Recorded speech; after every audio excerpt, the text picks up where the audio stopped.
Nah, kebayang nggak Pak Dokter Agung kemarin waktu kita pandemi, PCR itu kemana datanya? Makna. Nah, Tetap pertanyaannya, Menteri Kesehatan paham nggak gini-gini gitu kan? Menteri Kesehatan paham nggak? Menteri Pertahanan paham nggak? Presiden paham nggak? Si Luhut paham kagak?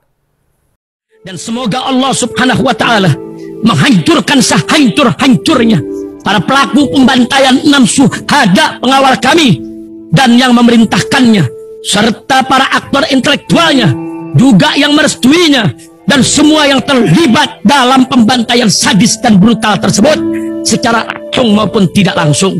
Allahumma dammirhum tadmira waqtulhum balada wala tughadir minhum ahada ya qawi ya matin ya muntaqim amin ya rabbal alamin. Allahu Akbar, Allahu Akbar. Baju koko Habaib Putih present Al-Gobi.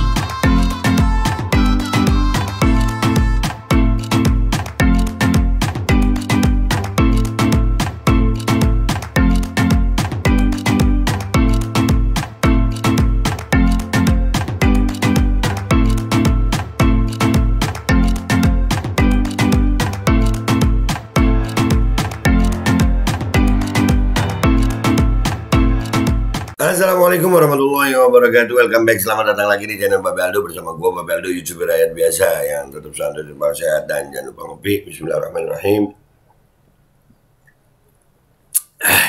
Alhamdulillahirabbil alamin wassalatu wassalamu ala sayyidil mursalin sayyidina Muhammadin wa ala alihi washabihi ajmain. Rabbi shrah li sadri wa yassir li amri wa hlul 'uqdatam min lisani yafqahu qawli bi Nabi wa ali. Salam revolusi akhlak, semangat revolusi akhlak. Semoga akhlak kita jadi lebih baik hari ini dibanding kemarin. Panjang umur, perjuangan, merdeka, Allahu Akbar. Salam sejahtera bagi seluruh rakyat Indonesia dimanapun kalian berada. Semoga kalian semuanya dalam keadaan sehat walafiat, tidak kurang suatu apapun. Dan mudah-mudahan kalau ada yang sakit dari kalian, insya Allah itu menjadi sakit penghapus dosa, penambah pahala, sakit yang insya Allah segera disehatkan oleh Allah SWT dalam sehat yang manfaat. Amin ya rabbal alamin. Oke guys, kita masuk ke konten ya. Jangan lupa cek deskripsi aja langsung. Oke, gue mau flashback sedikit nih di tahun 2020 ya. Kita dalam tanda kutip melawan pandemi. Kita udah berusaha keras sampai datengin Kemenkes, sampai kalian tahu dah. Sampai gue pernah bilang tentang PCR itu untuk alat genome sequencing. Dan waktu itu gue nggak dapat dukungan sama sekali dari para dokter-dokter ini. Tapi nggak apa-apa. Sekali lagi nggak apa-apa, sekarang mereka baru sadar. Gue masih ingat 2020 gue bilang itu biological warfare itu ada, ya senjata perang biologi itu ada. Dan itu bahaya, PCR itu bahaya, nanti bisa DNA. Nah ini akhirnya sekarang setelah undang-undang kesehatan ini disahkan, ya akhirnya ada dokter yang berani berbicara ini. Alhamdulillah, gue dukung ini Dokter Agung.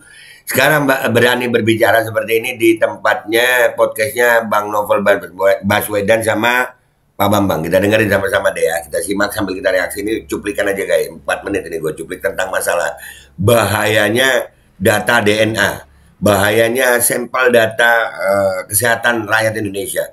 Dan itu bahaya banget. Jadi undang-undang kesehatan ini salah satunya yang berbahaya adalah tentang ketahanan nasional guys. Ini Menteri Kesehatannya tahu kagak, Menteri Pertahanannya tahu kagak.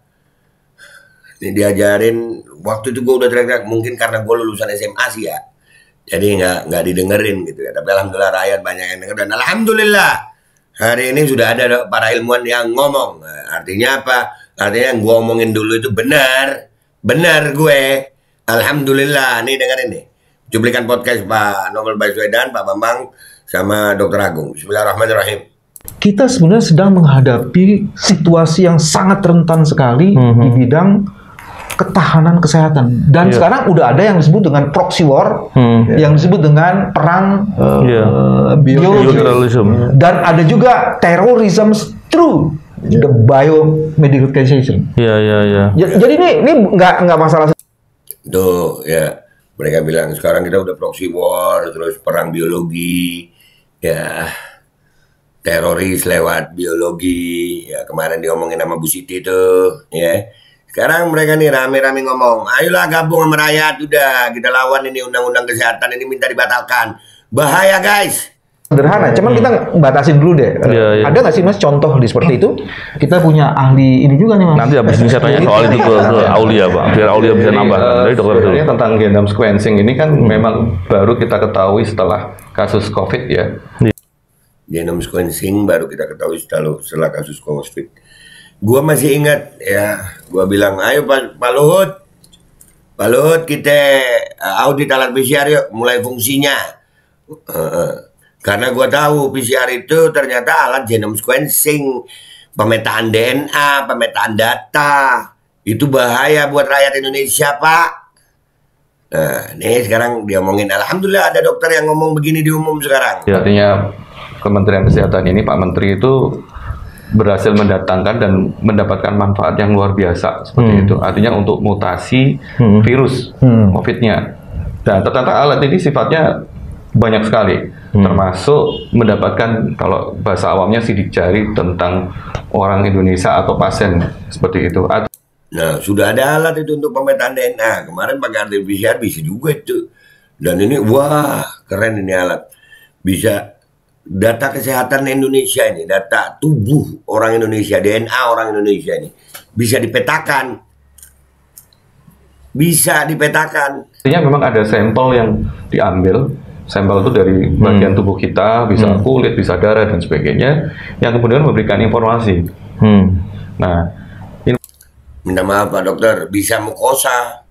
Ya, sampel darah, kulit, mukosa. Mukosa itu apa, Be? Itu yang disuap loh. Informasi inilah memang bukan barang penting kalau kemudian tidak dimanfaatkan oleh mereka yang tahu. Pertanyaan kan siapa yang menguasai tentang hal ini? Kita harus akui bahwa kemampuan Indonesia dalam penguasaan genome sequencing ini sangat terbatas, walaupun ahlinya juga ada. Nah, sebetulnya ada ahli Indonesia kemarin di Eijkman itu ya kan, tapi ditutup juga. Eijkman ditutup. Ini kedaulatan kesehatan rakyat Indonesia lagi diacak-acak sama undang-undang kesehatan kayaknya nih ya. Aduh. Tapi alat itu tidak dikuasai oleh kita. Ownership-nya nggak ada di Indonesia. Ya, artinya memang kita masih menggantungkan tidak hanya teknologinya, tapi pembelian alat ini juga belum bisa diproduksi di Indonesia. Hanya 3 negara, yaitu Amerika, Inggris, dan Cina seperti itu. Amerika, Inggris, dan Cina, tiga-tiganya gua kagak. Tiga-tiganya kagak. Mau Amerika, mau Inggris, mau Cina. Indonesia bisa sendiri. Yang kita permasalahkan adalah pemanfaatannya tentunya. Kemudian bagaimana kerahasiaan data ini. Seperti itu. Kalau kerahasiaan data. Di Indonesia data berapa kali jebol udah. Ini Menteri Kesehatan kan nggak goblok. Menteri Pertahanan kan nggak goblok. Tahu nggak nih? Kita memang belum mampu, ya memang kita harus bertahap. Jangan terlalu semangat. Dan berhati-hati ya. Ya, berhati-hati. Karena saya harus sampaikan bahwa di negara lain, katakanlah misalnya Amerika, terlepas dia mendapatkan sampel data itu dari negara mana, kemudian barang itu ada dalam lingkungan militer. Seperti itu. Untuk mendapatkan data yang seperti itu ternyata tidak mudah. Militer.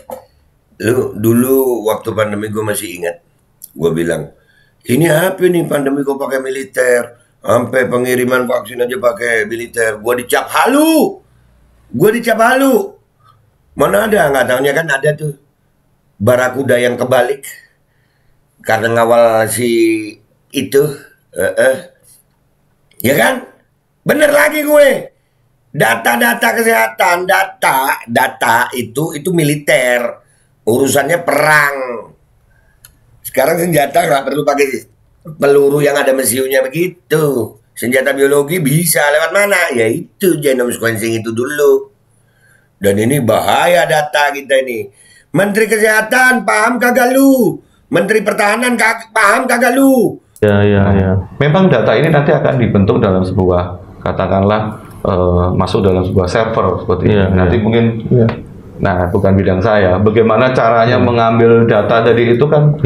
Ternyata memang zaman sekarang bukan hal yang sulit. Mas ya. Ya, menarik ini. Yang negara Mas contohnya Mas Agung, Dokter Agung. Ada nggak negara yang punya sistem ketahanan kesehatan tuh yang bisa jadi sampel kita? Kalau contohnya banyak. Jadi ketahanan nasional di bidang kesehatan itu kan ibaratnya begini. Kalau saya harus menggambarkan agak ekstrim ya. Indonesia ini terlalu terbuka. Kita punya pantai yang begitu luas, yang di situ bisa nempel militer asing dan sebagainya seperti itu, seringkali mengadakan pengobatan massal dan sebagainya. Padahal dalam proses itu ternyata mereka mengambil sampel kita seperti itu, atau mengambil sampel penyakit yang ada dalam lingkungan wilayah kita. Nah, kebayang nggak Pak Dokter Agung, kemarin waktu kita pandemi, PCR itu kemana datanya? Ayo, data mukosa, genome sequencing mukosa kita itu kemana datanya? Apa nggak bahaya itu? Seperti ini. Sedangkan di negara-negara lain, ini saya contoh yang kemarin terakhir ada di Turki mendapatkan bencana seperti itu. Terlepas mereka sedang bersusah payah, mereka terbatas tenaganya, tapi tenaga kesehatan dari luar itu tidak mendapatkan kesempatan untuk melakukan pertolongan yang bisa menimbulkan, keluarnya darah, keluarnya barang dari tubuh mereka, sehingga itu menjadi fokus mereka bahwa kita hanya yang dari luar ini hanya untuk evakuasi saja. Bayangin lu guys ya, dengerin ini, dengerin. Kalau lewat darah saja bisa begitu, gimana lewat mukosa kemarin PCR gimana itu? Berapa juta orang manusia, berapa juta orang rakyat Indonesia yang udah di PCR, terus datanya kemana itu? Aduh. Bantuan. Nggak boleh tindakan ya dok ya? Tidak boleh tindakan. Jadi bukan tidak percaya, tetapi ini masalah ketahanan nasional bidang kesehatan. Dan mereka concern di situ ya. Concern di situ. Seperti itu. Dan itu pernah kita lakukan, misalnya kalau ada pengobatan massal, mendatangkan pesawat, satu pesawat itu untuk operasi mata seperti itu. Konsil kedokteran langsung mempertanyakan apa yang dilakukan dan sebagainya. Tidak boleh, mereka harus turun dan sebagainya, harus diawasi dan sebagainya. Walaupun itu pengobatan massal, karena setiap ada sayatan di tubuh kita yang kemudian bisa mengambil sampel itu sudah sangat bermakna. Pertanyaannya, Menteri Kesehatan paham nggak gini-gini gitu kan?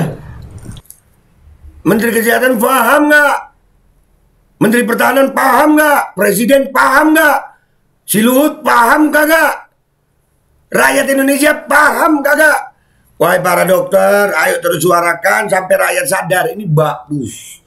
Kemungkinannya sangat bahaya. Itu tadi aja dijelaskan sama dokter, lewat darah aja begitu, lewat sampel begitu. Gimana lewat mukosa, dok? Gimana lewat mukosa? Itu sangat bahaya itu. Ya Allah. Ini kita harus bergabung. Udahlah, rakyat sama dokter bergabung deh ya. Rakyat sama dokter bergabung. Harus bergabung ini. Ya kita berusaha aja guys, lawan kita memang raksasa, tapi kita berusaha. Mudah-mudahan kalau kita nggak usaha, Allah juga nggak mau bantu kita. Mudah-mudahan Allah bantu kita untuk bisa bergabung melawan agar dibatalkan undang-undang kesehatan ini. Gua Babe Aldo, YouTuber rakyat biasa, pamitan dulu. Mohon maaf kalau ada salah. Wabillahi taufiq wal hidayah, warahmatullahi wabarakatuh. Wassalamualaikum warahmatullahi wabarakatuh.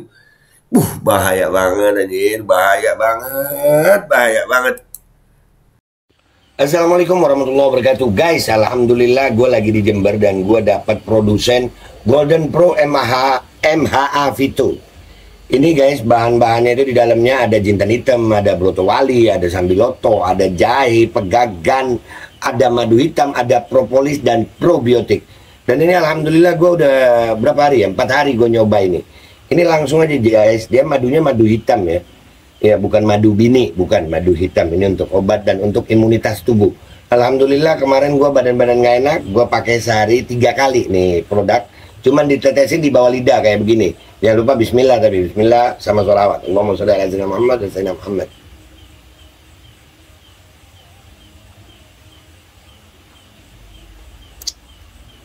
Dah begitu aja, sehari 3 kali. Kalian langsung hubungi nomor yang tertera di bawah ini.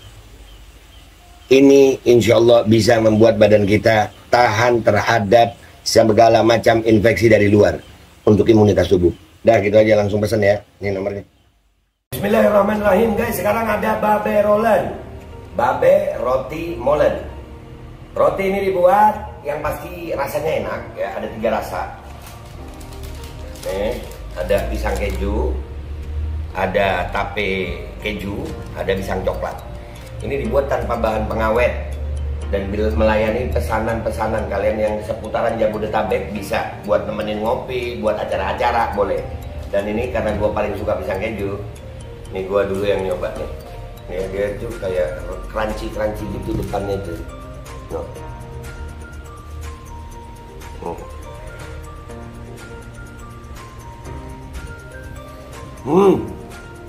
Lu tahu kerannya di depan nih, terus di dalamnya empuk. Ya Allah.